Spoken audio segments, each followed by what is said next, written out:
Coming administration है, incoming president Donald Trump, जिस तरह आज मुतालबा हुआ है कि बानी पीटीआई को आज़ाद किया जाए, क्योंकि आप एक डिप्लोमेसी का और आप एक पाकिस्तान के टॉप लीडिंग डिप्लोमेट रहे हैं, एम्बेसडर रह चुके हैं, क्या कहेंगे, आपका तज्जिया क्या है इसके ऊपर? जी हाँ, उनका एक जो स्पेशल एनवॉय है उसकी एक स्टेटमेंट आई है कि हम चाहेंगे कि ये इसको आज़ाद किया जाए। ये एक अभी तक तो कोई ऑफिशियल टाइटल उस लिहाज से कोई ऑफिशियल पोजीशन तो नहीं है। इस वक्त वो स्पेशल एनवॉय है, एक प्रेसिडेंट इन वेटिंग।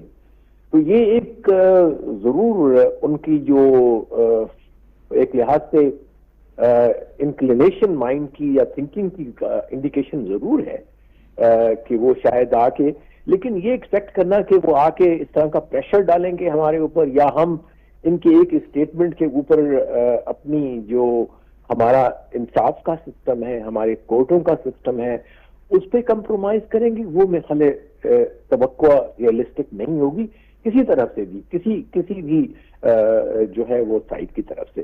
तो ठीक है, वो एक वहाँ लॉबिंग होती है, वहाँ पाकिस्तानी भी ऐसे होंगे जो कि शायद प्रो पीटीआई हों, जिनका असर रसूख हुआ उनकी पार्टी में, या जिन्होंने इवन फंड दिए होंगे, क्योंकि कुछ एक दो ऑर्गेनाइजेशंस हैं पाकिस्तानी जो कि बहुत पैसा है उनके पास और वो मुख्तलिफ कैंडिडेट्स को सपोर्ट करती हैं दोनों पार्टीज की।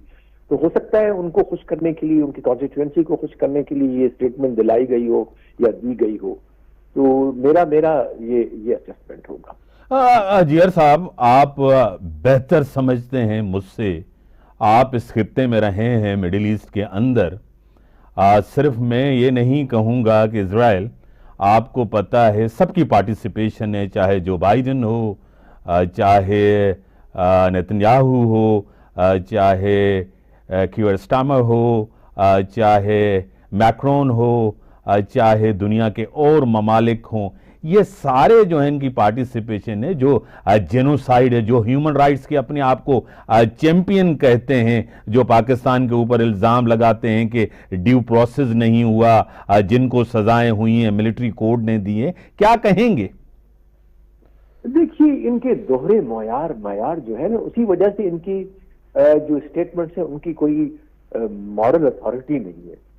जहां इस वक्त हमें पता है 47,000 से ज्यादा शहीद हो गए हैं फलस्तीनी इजराइल के हाथों, और मुसलसिल आज भी 10 से ज्यादा एक कैंप पे हमला किया है, निहत्ते सिविलियंस पे हमला किया है, उसके मुतालिक एक लफ्ज भी नहीं सुना गया। 10,000 से ज्यादा पता नहीं कहां पे है, उनका कुछ पता भी नहीं है। 10,000 से ज्यादा कैदी हैं जिनके साथ गैर इंसानी सलूक किया जाता है, जिसके अंदर रेप है, इंसल्ट है, भूख है, और एक पूरी कौम 2 मिलियन या 2.5 मिलियन के जो हमारे जो पैलेस्टीनियन भाई हैं उनको भूखा रखा जा रहा है, प्यासा रखा जा रहा है, पानी नहीं दिया जा रहा है। इन्होंने अपने गैंग्स बनाए इजराइल ने, जो कि जाके वो जो अगर यूएन की कोई एजेंसीज लाती हैं खुराक, तो उसको वो आग लगा देते हैं, उन तक पहुंचने नहीं देते, और इजराइल के सोल्जर वहां उनको ऐसे देखते रहते और कुछ भी इंटरवेंशन नहीं करते। ये वो जो सेक्टर्स हैं जो फंडामेंटलिस्ट इजराइल के।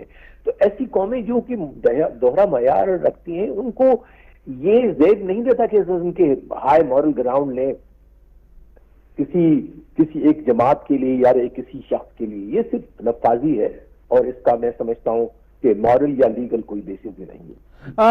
एक सीक्वेंस है जियर साहब, आपको पता है कि एक प्रेशर आता है जब आप चाइना के करीब जाते हैं, आप किस तरह देख रहे हैं? ठीक है, हम अपनी दिफा के लिए जो भी कर रहे हैं, लॉन्ग रेंज मिसाइल जो प्रोग्राम है, इसके हवाले से जो सैंक्शंस इम्पोज की गई हैं, इसका इम्पैक्ट पाकिस्तान को आपको लग रहा है कि इम्पैक्ट होगा? इसके हवाले से क्या कहेंगे?